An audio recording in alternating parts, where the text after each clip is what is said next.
Assalamu alaykum, hörmetlik anlıqçılar. Bugün Kamal Hisamidinov'ның Momamның şifalyk dorileri degan kitabını oquşni davamlaştırımız. Bugünkü tema qeyrilarda boladigan mağdursuzluq. Qeyrilarda boladigan mağdursuzluq. Bu ağrıqdan qutulish uchun may ayida yig'ishtirilgan o'rus chaqqaq işiltildi. Onun üçün 200 gram chaqqaq yopurmaqi 50-60 gradusluq yarım litr ispirtda demlanadi. Botilkaning og'zi daki bilan bog'lanadi. Mazkur demlanma birinchi kuni derazada turadi.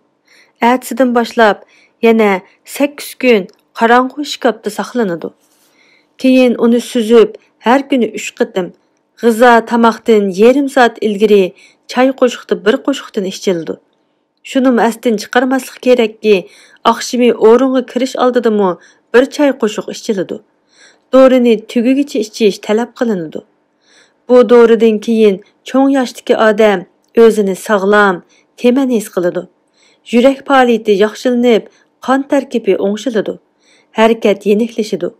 Unutqaqlıq yo'qaydı. Bugünkü anlatışımız muşu yergici bolsun. Keyinki qıtımlıq anlatışımızda görüşəyli. Salamet bulun.